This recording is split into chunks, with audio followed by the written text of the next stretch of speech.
Alright everybody, welcome to Letchworth State Park.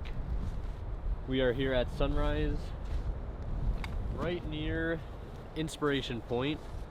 And today I'm going to be shooting an angle that I have not shot before. And we do have some really nice clouds on the horizon here, and actually looking like some pretty good light already starting to form on the horizon out there. Give you guys a view here, some B-roll of what the angle I'm currently looking at right now looks like. The idea for today is to mix things up a little bit. I could go get the standard hero shot that I've personally shot many times while I've been here. Over the past few years, I've come here many times. It's probably one of the places that I've frequented and photographed the most. But the name of the game is to just experiment today, and that's what we're doing. And it already looks like I said, we're getting some really good light here. Oh yeah, that's looking really crazy right now. I haven't seen light like that in the clouds here probably since 2019 at least. Really amazing light we got right now. Oh yeah, that's cold. See how long this battery here lasts. Wow. Hopefully it will get a little better than what we just saw there. Alright, so I've got the shutter release cable hooked up. I'm also got the auto bracketing hooked up. So we're shooting 5 brackets, -2, -1, 0, +1, +2, and we'll see how that looks. I might put a polarizing filter on, although I probably don't need it because the water isn't that big of a feature in this particular shot. One thing I also find is funny is that when I have this mask on, the camera does not do face tracking. Normally Sony's really good with that, but I guess not with a ski mask on like this, which is fine, I guess. I'm gonna keep waiting here and see what the lighting looks like, and we'll just take it from there.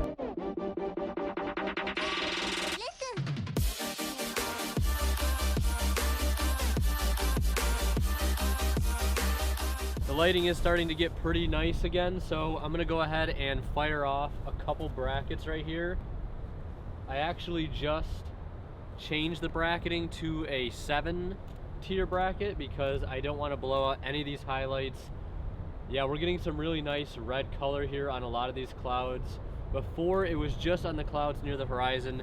Now it's starting to go up through the entire frame here, which looks really amazing. Again, this is one of the reasons why you want to get here as early as you possibly can.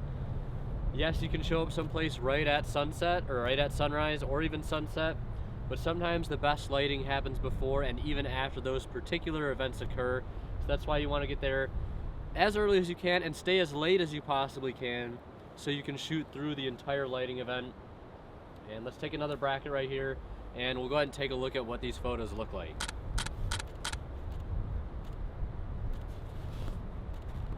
So as you guys can see, my composition right now has the Genesee River going right to the bottom right of the frame and leading its way through up to the beautiful sky that we have right now. And honestly, I think it's pretty good. We do have this very cool looking dead tree here that's kind of pointing out to the scene, and I think I just saw a bald eagle actually. One of the most amazing things about coming here during sunrise is your opportunity to see birds of prey like the bald eagle.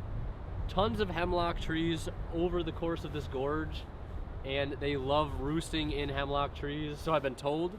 I could be wrong, but I just saw one. It'd be amazing to get one in frame. Who knows if it'll happen? Probably not, but it would still be really cool. So I'm just gonna make sure that I stay shooting through this really cool lighting event. So if I want a before sunrise shot, I have plenty of options to choose from. Yeah, incredible, like cotton candy skies right now, guys. This is absolutely gorgeous.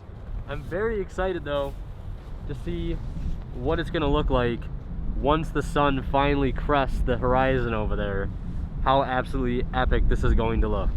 And I've been trying to come here the past 2 days, getting up at 4 a.m, checking the weather, making sure it was gonna be good and worthwhile coming out here, because nothing sucks more than driving all the way out to a location to have terrible conditions. So today I finally took a chance because the conditions looked promising. I used the clear outside weather app, by the way. I think it's pretty good. Oh, there's another bald eagle right there. Let's see if I can get him in frame.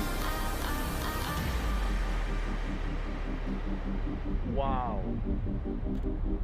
Absolutely incredible.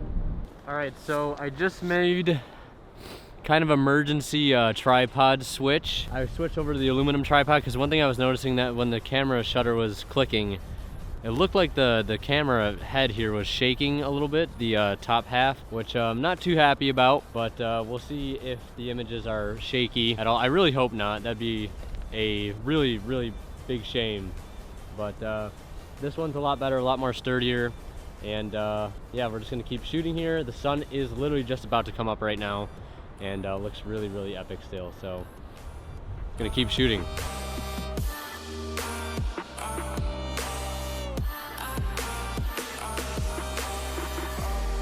All right, so I'm moving my camera over a little bit to try to get a bit of a different angle here. So that way I don't have just one angle, I have many angles to choose from later on in post. I think the best light that we were gonna get has probably already happened at this point. So what I'm gonna do is start basically packing some of my stuff up, and we're gonna move on to our next location while we are here and shoot a completely different angle. Just gonna film a little bit more B-roll and then we'll get out of here.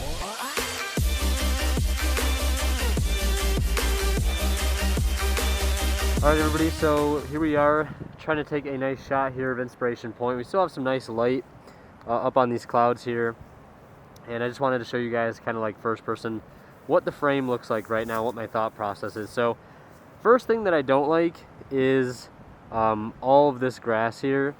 It's kind of uninteresting and takes up a little bit too much of the frame at 24 mils. So what I'm gonna do is just crop in a little bit until I can completely get rid of that. And honestly, I think that's fine. I kind of like where the river is placed, but I also see if I can't get that tree in there. That might be tough to do. Right where that river is, right on that right third, all the way up to the waterfall, which is roughly in the middle of the frame there. And then let's get a little bit more of that sky. And I think that honestly looks pretty good. I think it's about as good as we're gonna get. So what I think I'm gonna do is put on a polarizing filter and take some shots.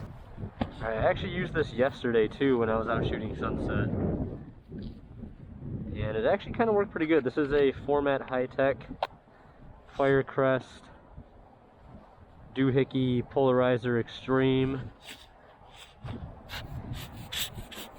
And for how much this thing cost me, I think it works pretty good. Granted, I've only used it, I think, once, but I did do some tests with it at home, and they were very promising. This is where I wish this was a magnetic filter and not a screw-on, but we have that on, and I'm just going to go ahead and show you guys. Alright, so I've got the polarizing filter on. I just want to go ahead and see if it'll actually end up making any difference here.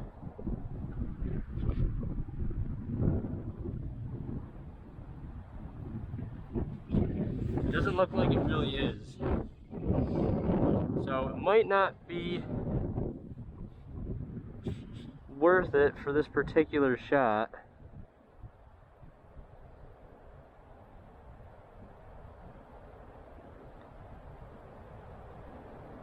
Oh, it is actually giving us some detail in the sky there. I don't know if you guys can see that. Right at the tip of my finger there, we are getting some nice detail in the sky. So it is helping us, not just where I thought it would, which would be just in the water. But yeah, I think that looks pretty good. I am going to do a little bracket here and set a timer. Now, I also kind of want to get this water just right. It does look pretty nice as is. See if we can't get a little bit faster shutter speed here. I'm going to go up to ISO 400. See if we can't capture at a bit of a faster shutter speed here, a little bit more detail in the middle falls there. 'Cause yeah, I could do the classic, you know, streaky water, which has been done probably a million times. But right now, when the falls has a lot of, you know, drama to it, with how much water is going over it right now, I feel like maybe it wouldn't be such a bad idea to be able to show that. So yeah, let's take a look at our base exposure here. As you guys can see, we do have a nice amount of detail captured in that water as it goes over Middle Falls. And if we look up towards Upper Falls there, a little bit of a different story. It is a lot farther away, so I'm not too concerned about the detail there, but I honestly kind of like it. Now, if we want to do a longer exposure, we're gonna have to go up to a higher f-stop.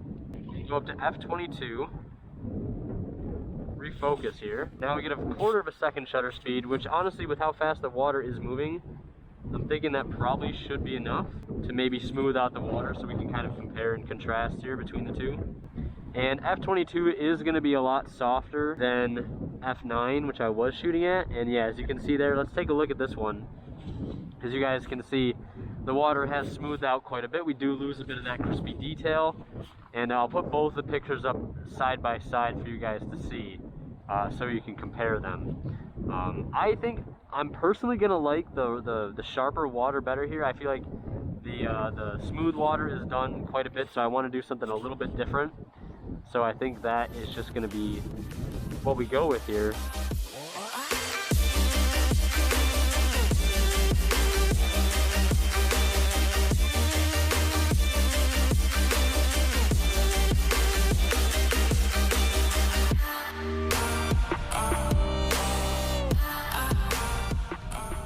All right, everybody, welcome to the beautiful archery field overlook. This has to be probably my favorite location in the entire park, especially for shooting sunrises. I think it's really hard to beat this particular view here. And it also happens to be one of the places that I've photographed the most over the years. And I would definitely say, out of all the spots in this particular park, you could argue that this here is the hero shot. And that's one of the main reasons why I didn't want to shoot there this morning. I wanted to take a completely different angle, and honestly, I'm very glad that I did. There's a ton of cool rock doves flying out from the cliff face. I even just saw what I think was a red-tailed hawk fly out into the canyon, so really good spot to see all sorts of birds and birds of prey out here, and you also get a good view of the river. But one thing about all the photos that I've taken of the spot thus far, none of them are panoramic photos, so today we're going to change that. I already took a telephoto pano out towards where the sun came up, and it looked pretty nice, but I think I'm probably gonna like the extremely wide version that I'm trying to take right here. Nodal Ninja is already set up and tripod is leveled, and I did do a 10-degree change, 10-degree increment rotation for the telephoto one because I think 15 was a bit too much for how far I was zoomed in. But we're back to doing 15 here, and it's probably gonna be like 8 or 9. I know the last couple times I've said that it wasn't, and it was like only 5 or 6, but this time it's probably actually going to be like 8 or 9 photos stitched together. And again, we're shooting pretty infinite landscape here except for a couple of trees and a stay behind the barrier sign that I'll probably have to get rid of in post, because for some reason people need to be reminded to stay off the barrier that is protecting them from a 500+ feet drop. So here we go. Now, this isn't going to be a portfolio level shot by any means, but this again is something that we can come back to at a later date since we already have it all planned out. So it is about 9:13 right now, and we've been here already for almost 3 hours, I want to say, and I think I might take 1 or more panos, maybe 2 more panos, just so I got enough, and maybe shoot some more B-roll, and then I think we'll be out of here.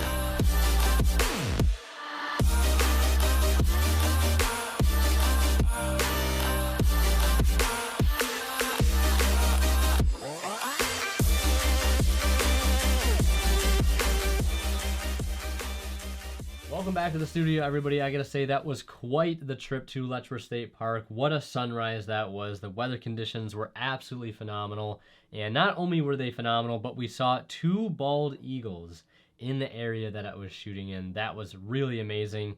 Unfortunately, with how wide I was shooting and how far away those birds were, they didn't really show up super well in the photos that I was getting, but just being able to see them out in flight at that time of day was just an amazing experience, and I'm definitely looking forward to going back there many times this year. I really haven't gone there for sunrise that much over the past couple years for a lot of reasons, but this trip definitely has inspired me to get out there because just moments like those are things that I cherish so much. Definitely worth the early wake up times, the 3 to 4 hours of sleep. 100% worth it every time. You can always nap when you get back home, right? So the first thing I want to do is take a look at the first image that I ended up editing, which was that first angle that I took before I ended up switching tripods and zooming in. And you can see here, it's absolutely an amazing photo. I love everything about this.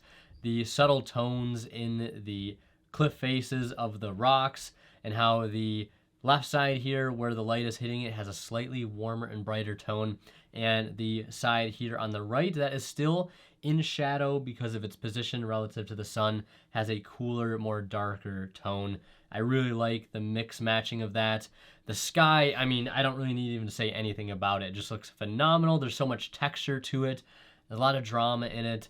Normally, sometimes you might get flatter skies, but the low angle of the sun really helped to bring out a lot of that really crispy detail in those clouds. And the highlights are so well preserved in this image. And that's one of the reasons why I'm glad I did a 7-step exposure bracket. That way I was able to pull from that -2, -3 exposure to really help blend in those highlights in a super highlights layer in Photoshop, so they look really clean, really crispy. And with that, we were able to make sure nothing was blown out, so we can keep all those really nice colors, those blues and those yellows and oranges. So really happy I did that. One reason again why you should always shoot exposure brackets when you're shooting out into the sun or into any very bright scenario. That way in post, if you plan to edit your photos, you have that information in the highlights that you can add back later to get a complete image. Now, another thing too is that I have 2 versions of this photo. One you can see there in the top left, those branches are there, and I ended up removing them in this version of the photo. And I like it like this quite a bit because it gives us a little bit more of detail in the sky, right? We can see more of the clouds, and I feel like it's a little bit of a distraction there on the top left. And you could say, well, what about the top right? Now, that is just a matter of how hard it's going to be to remove that while maintaining, you know, the integrity of that top right portion of the frame, maintaining all the lines and the colors. I felt like that was going to be too difficult to attempt. I did try to start removing it, and I got maybe 10% of it gone. And at that point, you know, matching the tones up in lines was just getting too difficult to do on that side of the frame. So I decided to leave it. And I think they do look okay. And I feel like it balances the top right hand of the frame with the bottom left hand of the frame, where we have that really cool looking tree, which I've told to many people I think looks like a person kind of hunched over pointing out into the scene. So I feel like those 2 woody features kind of balance each other out. And then of course the leading line of the Genesee River going up into the woods, which I believe is old growth forest, which is amazing. Not much of that left here on the East Coast, leading right into that beautiful sky. So really not much else I need to say there. Came out great. I love it. I'm very excited to edit the versions I have of this with the sun actually coming through the frame. And speaking of that, I actually forgot a little technique that I could have done for the photos where the sun was in the frame, where I should have shot at f16 or f18. That way you get that really nice starburst effect on the sun. You have all those beautiful lines coming out from it. That is done by using a higher f-stop, and I was still shooting at f9 or f10, which gave me some mild sun rays coming off the sun, but nothing compared to like an f19 or f18 or f22 even could have given me. And we just kind of blend those lines in where the sun is, and that way we can keep the tack sharp portions of the rest of the image there and only keep the f22 part where the sun was. So that's something I forgot. I'm a little rusty on that. I haven't done that technique in many, many years, so that's something to keep in mind going forward. And the more I look at this photo, the more I absolutely fall in love with it. I'm going to be getting this printed very, very big through Bay Photo, which is a photo printing company that I use to print most of my photos. They do a fantastic job, and it works best for me since I don't have a professional level printer yet. That way I can do all my printing in-house and make it a part of the videos. But for now, I recommend Bay Photo Lab. They do some really great work, and I'm not disappointed with the quality of the prints that I've gotten from them. So I'll be printing this out pretty big, and I'll probably be hanging it up on the wall, as this, I think, is probably my favorite image I've taken in a long time. But this is not the only image we took, obviously. This is the pano that I ended up taking of Archery Field, and I haven't really done too much with it yet, but I just wanted to build the pano to see what it looks like. The only thing I don't like too much about it is these snowy features on each left and right hand side of the photo. They don't look that great. They're kind of distracting. Maybe I could crop out the bottom of the photo a little bit, but then we lose the river there, which I'm not super happy about. I kind of like the river being in the frame since it is such a prominent feature of the whole park, right? That's why this gorge mainly exists outside of glaciers, is the fact that the Genesee River is carving it kind of like the Grand Canyon, obviously. So I would like to have that there if it can be there. But it almost looks like maybe a little too fisheye, and maybe I feel like that's just because of these snowy features on the bottom left and right hand of the frame. So I don't know, I like it. It obviously needs better conditions. Imagine a really nice sunrise there. It would look pretty phenomenal, honestly. And maybe I don't go as wide. I think it ended up doing 7 photos. Maybe 5 or 6 would be enough to get the job done. And maybe possibly shooting this from a different angle as well, which I'll have to do next time I'm there. So this photo is really nice, but it does have some issues, and I may edit it a little bit more and you know, maybe post it as a, you know, a fun shot, right? Nothing super serious, but still looks really cool nonetheless, and really love experimenting with panels thus far. Now here, I'm gonna go ahead and merge the other panorama that I ended up taking where I was a little bit more zoomed in. I haven't really tweaked any of these photos. I'm just gonna let it do the auto settings and just show you guys kind of what it looks like. This one isn't zoomed in as far. This one's zoomed out a little bit. But as you can see, this one looks kind of nice as well. The river makes a really nice leading line. So I might do something with this. And if I do, I'll throw a photo of that up on the screen so you guys can see what the final result looks like. I imagine with the highlights fixed, it could look really, really strong. And doing some dodging and burning and a little color correction could really make this a somewhat decent photo. But again, we would have needed to be set up here as the sun was about to come up to get a really stellar image. But again, this is more scouting for compositions. So there's that one. And before we take a look at the shots I took from Inspiration Point, I want to go ahead and show you guys the photo that I've been working on that has the sun in the frame so you guys can see how that blend has already started. So here it is. As you guys can see, it's pretty early off into the editing stage. All I've really done at this point is blend in the highlights. You can see there is the highlights in the foreground, and then there are the regular highlights from the background where everything isn't so blown out. I might bring in a -3 of the sun there so we can get the shape of the sun, that kind of round shape of it, more defined there. But other than that, I think all the other highlights look pretty solid, except for maybe this little patch up here where I'm hovering with my mouse. I think that could be kind of brought back a little bit. That's a little hot, so that might need to be tweaked down a little bit with a lower exposure. And the nice thing I like about this, everything is a little bit more condensed. This tree here in the bottom left is a little bit more dominant, but it still makes a nice leading line. Same thing with the river, goes right up through the frame, and these branches here on the left and right side are going to be a lot more manageable to get rid of in post than the other one was. So I'm excited to see how this one looks, and I'm excited to do a lot more tweaking with it. And at the end of the video, I'll try to throw up all of the images if they are fully done by the time I finish this video. But yeah, so there's that. And then the last thing we have here is our photos from Inspiration Point, which I think are okay. I've selected these 3 here. The only thing I wish I would have done, going back looking at the video footage where I was really wide, the sky had a lot of nice subtle like ripples in it, a lot of detail. And I focused a little too much on getting rid of the boring foreground element at the bottom that I kind of also lost the sky a little bit. I'm not really sure how I could have remedied that. Maybe I could have taken a bracket still really wide and maybe just cropped out the bottom of the frame. That way I could have kept the sky there. But I'll see how much of this I'll actually be able to recover in post once I finish editing all of these photos. So I think walking away from this, that first image I showed you guys, which is this one right here, I think this will still be my favorite shot from my moment there.